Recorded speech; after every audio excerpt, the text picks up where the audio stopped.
നമസ്കാരം. ന്യൂസ് മാസിൻ മലയാളത്തിൻ്റെ ഏറ്റവും പ്രധാനപ്പെട്ട ഒരു പെൻഷൻ വിതരണ അറിയിപ്പിലേക്ക് എല്ലാവർക്കും സ്വാഗതം.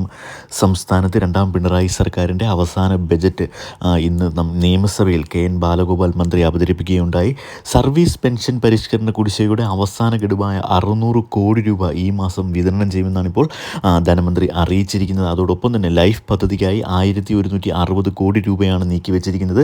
ലൈഫ് പദ്ധതിയിൽ 1 ലക്ഷം വീടുകൾ കൂടി ഉടൻ പൂർത്തിയാക്കാനാണ് ബജറ്റിലുള്ള തീരുമാനം. സംസ്ഥാനത്ത് ക്ഷേമ പെൻഷൻ വർദ്ധിപ്പിക്കും എന്ന സൂചനകളൊക്കെയായിരുന്നു ആദ്യം ലഭിച്ചിരുന്നതെങ്കിലും ക്ഷേമ പെൻഷൻ വർധനവുണ്ടായില്ല. എന്നാൽ കുടിശ്ശികയുള്ള ക്ഷേമ പെൻഷൻ കൊടുത്തു തീർക്കുവാനാണ് ഇപ്പോൾ സംസ്ഥാന സർക്കാർ തീരുമാനിച്ചിരിക്കുന്നത്. ഇത്തരത്തിൽ ഈ മാസം 3200 രൂപ, അതായത് 2 ഗഡു ക്ഷേമ പെൻഷൻ കുടിശ്ശികയാണ് വിതരണം ചെയ്യുവാൻ പോകുന്നതെന്ന അറിയിപ്പും വന്നിട്ടുണ്ട് ഇപ്പോൾ ബജറ്റിൽ. ഒപ്പം തന്നെ കാരുണ്യ ആരോഗ്യ സുരക്ഷാ പദ്ധതിക്കായി 700 കോടി രൂപയാണ് ബജറ്റിൽ നീക്കിവെച്ചിരിക്കുന്നത്.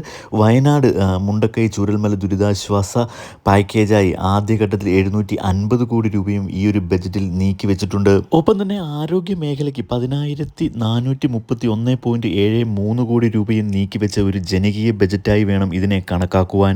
സംസ്ഥാനത്തിൻ്റെ സർവ്വ മേഖലകളിലും പ്രാധാന്യം നൽകിക്കൊണ്ടുള്ള ഈ ഒരു ബജറ്റിൽ പെൻഷൻ വർധനവുണ്ടായില്ല എന്നാണ് നമുക്കിപ്പോൾ മനസ്സിലാക്കാൻ കഴിയുന്നത്.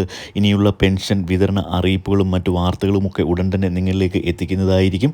ദയവായി ഇത്തരത്തിലുള്ള എല്ലാ അറിയിപ്പുകളും നിങ്ങളിലേക്ക് എത്തുന്നതിന് വേണ്ടി ചാനൽ ഒന്ന് സബ്സ്ക്രൈബ് ചെയ്ത് സപ്പോർട്ട് ചെയ്യുക. വീഡിയോ ഒന്ന് ലൈക്ക് ചെയ്ത് കൂടി കാണുവാൻ ശ്രദ്ധിക്കുക.